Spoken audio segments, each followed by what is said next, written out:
2025 সালে তোমরা যারা দশম শ্রেণীতে অধ্যয়ন করছো এবং 2026 সালে তোমরা যারা এসএসসি পরীক্ষা দিবে, আজকের ক্লাসটি তাদের জন্য। তোমাদের সবাইকে ব্ল্যাকবোর্ড 20 ইউটিউব চ্যানেলের পক্ষ থেকে স্বাগতম।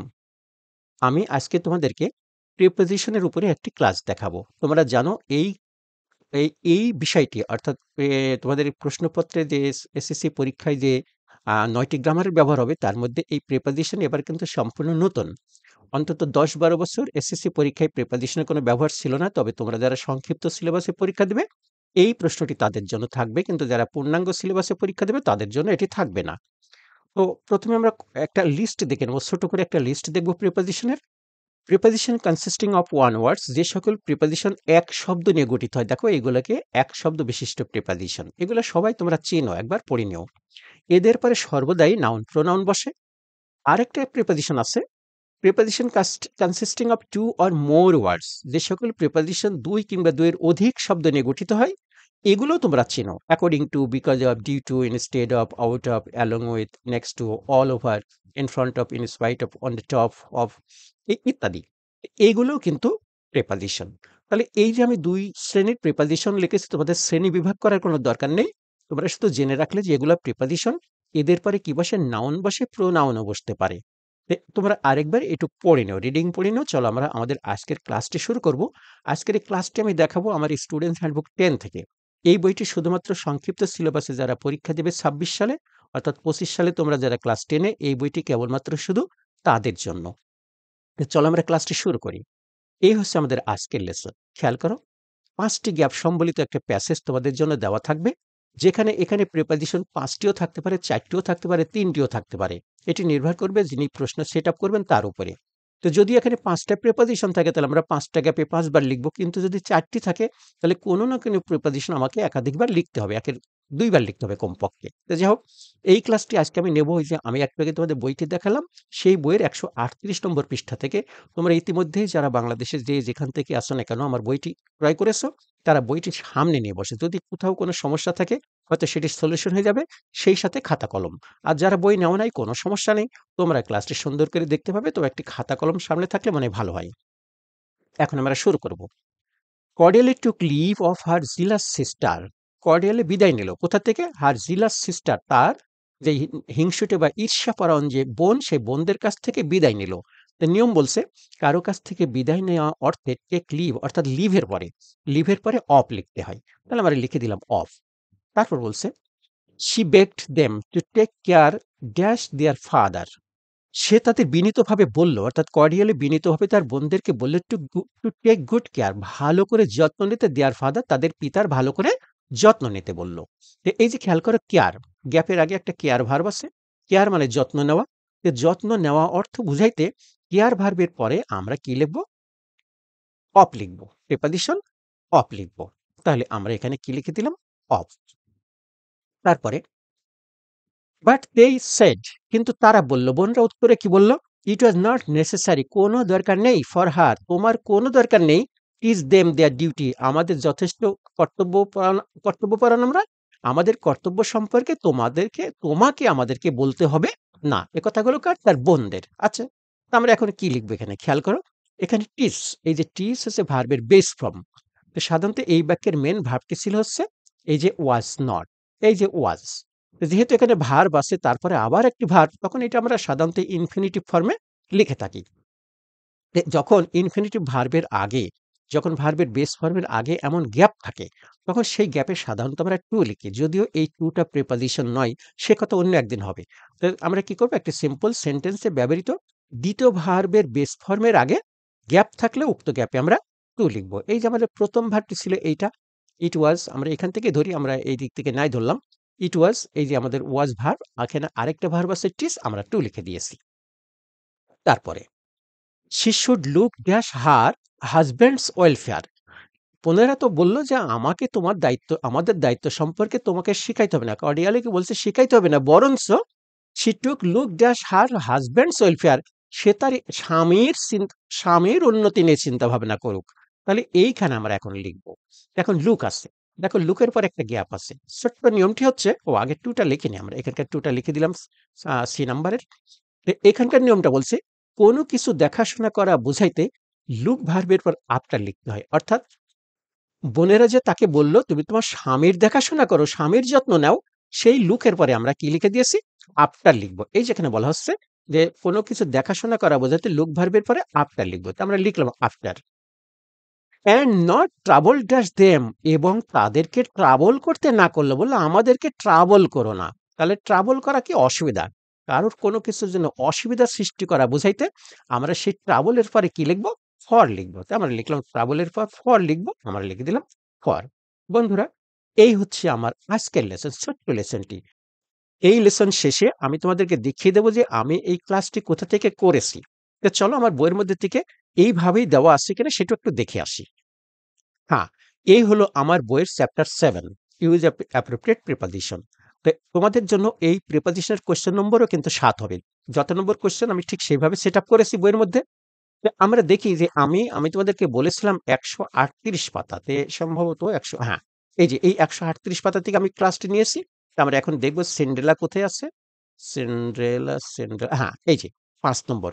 এই লেসনটি আজকে তোমাদের করালাম। আর খেয়াল করো, দেখো এই নিয়মগুলো আমি এখান থেকে তুলে নিয়ে গিয়ে আমি নতুন করে লিখি নাই কিন্তু। আমার বইয়ের মধ্যে যেহেতু দেওয়া আছে আমার কষ্ট করতে হয় নাই। সরাসরি আমি এখানে তুলে নিয়ে গিয়ে তোমাদের দেখা। আমি প্রত্যেকটি ক্লাসে আমার বই অনুসারে করি। আমার শত ক্লাস তোমরা যেগুলো দেখতে পাও সবই কিন্তু আমার বইয়ের মধ্যে থেকে করা। তো এই তো এইভাবে দেওয়া আছে। তো কয়টা দেওয়া আছে? দেখো এখান থেকে যদি আমরা শুরু করি, এই যে ১, প্রিপোজিশন ১, প্রত্যেকটারই কিন্তু এরকম ৫ টা করে ব্যাখ্যা দেওয়া আছে, উত্তরের ব্যাখ্যা দেওয়া আছে। এরকম যদি আমাদের একটু দ্রুত যাই নিচ্ছি আমরা, হুম, ২৫ টা। তো মনে করো এই ২৫ টা প্যাসেজ যদি তুমি প্রিপোজিশনের ব্যবহার এইভাবে পড়ো, তারপরে কি কোনো প্রিপোজিশনের সমস্যা থাকবে? আমার বিশ্বাস থাকবে না। এরপরেও তোমরা যদি আমার মডেল কোয়েশ্চেনে যাও, দেখো এই হচ্ছে আমার বইয়ের model question. Grammar 60 marks, English second paper, SSC 2026, তোমরা যারা ২০২৬ সালে। তো এখানে দেখো আমি এবং একটি মডেল পুরাটাই দেখিয়ে দিই। যেমন ১ম টা তোমাদের ফিল ইন দ্য ব্ল্যাংকস থাকবে। তোমরা দেখো এটি ১০ টি গ্যাপ ফিল আপ করে ১০ পাবে। কিন্তু যারা এবার 9 এ ২৫ সালে যারা 9 এ তারা কিন্তু ১০ টি গ্যাপ ফিল আপ করে ৫ পাবে। এই প্রশ্নটি তাদেরও থাকবে, তোমাদেরও থাকবে। ওরা ৫ পাবে, তোমরা ১০ পাবে। এটা তোমাদের সুবিধা। আচ্ছা। তো দেখো এইখানে শূন্যস্থান পূরণ দিয়েছি। তোমরা সাধারণত অনুমান নির্ভর উত্তর লেখো। অনেকেই এইটা পড়ে বুঝতে পারো না। তাদের জন্য করেছি কি আমি এখানে এই যে শব্দার্থ দিয়েছি যাতে পড়াটা তো প্যাসেজটা তোমরা বুঝতে পারো। এই বুঝে প্র্যাকটিস না করলে পরীক্ষার হলে গিয়ে সমস্যা হবে। তারপর দেখো টেবল। এই টেবল তোমাদের ২ নম্বরে থাকবে। দেখো টেবলে আমি পর্যাপ্ত ওয়ার্ড দিয়েছি। কেন দিয়েছি? আমার ক্লাসরুমের অভিজ্ঞতা থেকে জানি আমি, এই যে এইগুলো তোমরা এখান থেকে যে উত্তরগুলা দাও, এগুলো তোমরা কিন্তু কেউ কি করো না? বুঝে লেখো না। অনেকেই, সবাই না, অনেকেই বুঝে লেখে না। তারা আন্দাজে বসিয়ে দেয়। এখান থেকে একটা নেয়, এখান থেকে একটা নিয়ে, এখান থেকে একটা নিয়ে বসিয়ে দেয়। তারপর ৩ নম্বরে দেখো রাইট ফর্ম অফ ভার্ব। তোমাদের জন্য দেখো আরেকটি সুবিধা। তোমরা এখানে ১০ টি গ্যাপ ফিল আপ করে কিন্তু ১০ পাবে। কিন্তু যারা এবছর 9 এ ২৫ সালে যারা 9 এ তারা কিন্তু ১০ টি গ্যাপ ফিল আপ করে ৫ পাবে। এই হচ্ছে সংক্ষিপ্ত সিলেবাসের সুবিধা। এখানেও আমি কি করেছি? দেখো পর্যাপ্ত সংখ্যক আ শব্দার্থ দিয়েছি, যেটা তোমাদের বুঝতে সুবিধা করবে। ৪ নম্বর প্রশ্ন। এটি কিন্তু যারা আ পূর্ণাঙ্গ সিলেবাসে পরীক্ষা দেবে ক্লাস 9 এ যারা, তাদের কিন্তু এখানে ১০ টি আ থাকবে। তো তোমাদেরও ১০ টিই থাকবে। তো এইখানে আমি কোনো শব্দার্থ দিই নাই। কেন দিই নাই? এটি মূলত শব্দার্থ থেকে এটি গ্রামার নির্ভর কোয়েশ্চেন বেশি। এইজন্য আমি এখানে কোনো শব্দার্থ দিই নাই। তারপরে যে ছোট্ট যে ট্যাগ কোয়েশ্চেনটা আছে এটারও কোনো শব্দার্থ আমি দিই নাই। অর্থাৎ ৯ টি প্রশ্নে আমি ৩ টা প্রশ্নে কোনো শব্দার্থ দিই নাই। তারপরে আসো সাফিক্স প্রিফিক্স তোমাদের ৬ নম্বরে। কিন্তু যারা 9 এ তাদেরকে ৮ নম্বর প্রশ্ন হিসাবে থাকবে। তো সাফিক্স প্রিফিক্স এ তোমাদের সুবিধা হচ্ছে ৫ টি গ্যাপ থাকবে, তোমরা ৫ পাবে কিন্তু। কিন্তু এটি যদি 9 এর হয়, অর্থাৎ ২০২৫ সালে তোমরা যারা 9 এ ২৭ সালে পরীক্ষা দিবে, তাদের কিন্তু এখানে ১০ টি গ্যাপ থাকবে। ১০ টি গ্যাপে থাকবে ৫। তাহলে বুঝতেই পারছো যে সংক্ষিপ্ত সিলেবাসে তোমাদের সুবিধা আছে অনেকটা। আচ্ছা। তারপরে হচ্ছে আ প্রশ্নটি কি? এটা হচ্ছে এই যে appropriate preposition, এই যে আমি আজকে দেখাচ্ছি। তো preposition এর এই ২ টি ১.৫ লাইন ২ লাইনের প্রশ্নের মধ্যে কোনো শব্দ আমি খুঁজে পাই না। যার ফলে এখানে কোনো শব্দার্থ দিই নাই। তবে তোমরা প্র্যাকটিস করতে পারবে এখানে। তারপর আসো এই যে এটা একটা মোস্ট ইম্পোর্টেন্ট কোয়েশ্চেন তোমাদের জন্য। এটা হচ্ছে আমাদের বলি ইউজিং কানেক্টর আর লিঙ্কার্স। তো এইটার সাধারণত উত্তরটা তারা লিখতে পারে যারা এই প্যাসেজটা পড়ে বাংলা করতে পারে। তা না হলে কিন্তু কিছুতেই এর উত্তর লেখা যায় না। এইজন্য এটা আমি ২ ধরনের কাজ করেছি। এক হচ্ছে ১ম এ আমি ওয়ার্ড মিনিং দিয়েছি। তুমি চেষ্টা করো ওয়ার্ড মিনিং দিয়ে এটা পড়া পড়ার চেষ্টা করো। পড়ে অর্থ বোঝার চেষ্টা করো। তারপরেও সম্ভব না হলে তখন আমি নিচে বঙ্গানুবাদ দিয়েছি। তো তোমাদের এই যে আরেকটা হচ্ছে আ তোমাদের যে বড় হাতের ছোট হাতের অক্ষর, ক্যাপিটালাইজেশন আর পাংচুয়েশন, এখানে কোনো মিনিং দেওয়ার আমি প্রয়োজন মনে করি নাই। তাহলে এই যে এইগুলা যদি তুমি এভাবে মিনিং ধরে ধরে পড়ো, অর্থ করে পড়ো, সব প্রশ্নগুলো যদি এইভাবে পড়ো, তাহলে আমার বিশ্বাস সামনে যে এখন তোমাদের সামনে বেশ কয়েক মাস সময় আছে, তাহলে তোমরা বা তোমাদের যে সমস্যা সেটা কাটিয়ে উঠতে পারবে। বাজারে কিন্তু এমন কোনো শর্ট সিলেবাসের বই তুমি দেখবা না যেখানে এই মডেল কোয়েশ্চেনের মধ্যে গিয়ে এভাবে ওয়ার্ড মিনিং দেবে। এটা আমি দিয়েছি কেন? কারণ তোমরা যাতে এখনো ৬-৭ মাস তোমাদের সামনে আছে, সেই সময়টুকু তোমরা প্র্যাকটিস করতে পারো। তো এইভাবে কি আমি প্রত্যেকটা মডেল কোয়েশ্চেন দিয়েছি, না ১ম এ একটা তোমাদেরকে দেখালাম? আমি দ্রুত একটু যদি নিচের দিকে নেমে যাই, তাহলে আমরা বুঝতে পারবো যে আমি অনেক নিচের দিকে যেতে চাই। এটা কত নম্বর এসেছে দেখি আমরা মডেল কোয়েশ্চেন? ১৫। এই যে ১৫ নম্বর মডেল কোয়েশ্চেনে দেখো, ১ম এ আমাদের শূন্যস্থান, তারপরে এই যে দেখো আমাদের শব্দার্থ, এই টেবিলের শব্দার্থ, এইটি হচ্ছে আমাদের রাইট ফর্ম অফ ভার্বের ওয়ার্ড মিনিং শব্দার্থ। আর এই দুটো আমি দেইনি, আমি আগেই বলেছি, দেখো সাফিক্স প্রিফিক্সের পর্যাপ্ত ওয়ার্ড মিনিং। তারপরে এটা হচ্ছে এই প্রিপজিশন আমি দেইনি, এটা আমি আগেই বলেছি। তারপর দেখো আবার এটা হচ্ছে কানেক্টর, এই যে কানেক্টর, প্রথমে ওয়ার্ড মিনিং, তারপর হচ্ছে বঙ্গানুবাদ। এইভাবে তোমরা প্র্যাকটিস করতে পারবে অন্তত ৩০টা মডেল কোয়েশ্চেন। এই ৩০টা মডেল কোয়েশ্চেন যদি তোমরা এইভাবে প্র্যাকটিস করো, আমার বিশ্বাস তোমাদের সামনে এসএসসি পরীক্ষায় কোনো সমস্যা থাকবে না। শুধু একটি গ্রামার নয়, আমার ৯টি গ্রামারই এইভাবেই আমি প্রত্যেকটি তোমাদের জন্য সাজিয়েছি।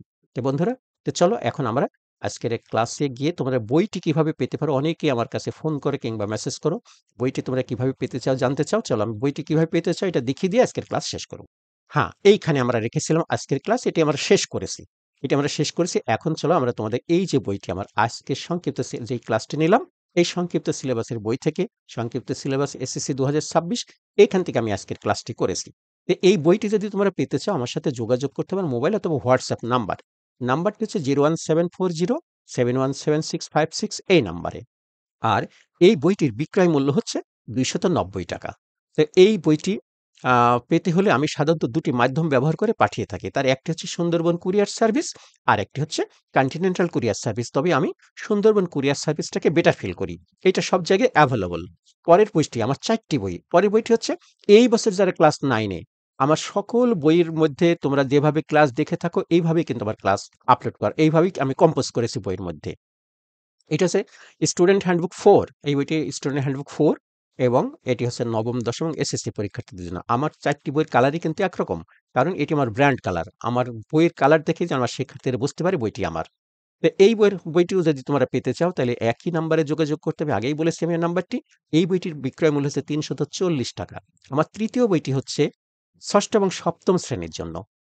২০২৫ সালে এই বছরে কম্পোজ করা, এই জানুয়ারি মাসে আমি এটা কম্পোজ করেছি। এই বইটি তোমরা একইভাবে পেতে পারো। পাওয়ার নম্বরটা আমি বারবার বলে দিচ্ছি, 01740 এই নাম্বারে। আর এই বইটির বিক্রয় মূল্য ৳২৯০।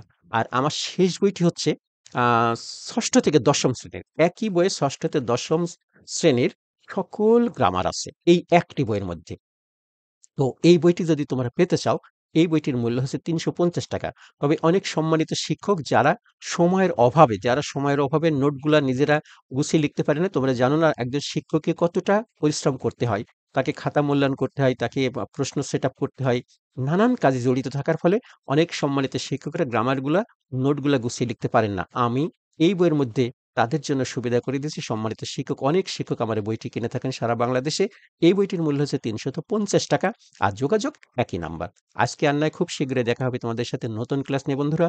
তো এই ক্লাসটি দেখার পরে তোমার যদি এইরকম ভালো লাগে, এরকম নয়, এইরকম ভালো লাগলে নিশ্চয়ই এতক্ষণ একটা লাইক অথবা কমেন্টস করেছো। সেই সাথে কি করবে, এই চ্যানেলটিকে সাবস্ক্রাইব করে রাখো আমার সকল ক্লাসের আপডেট পাওয়ার জন্য। আর বন্ধুদের সাথে ক্লাসটি শেয়ার করে দিলে খুব খুশি হব। খুব শীঘ্রই দেখা হবে নতুন ক্লাস নিয়ে। সেই পর্যন্ত সবাইকে আল্লাহ হাফেজ।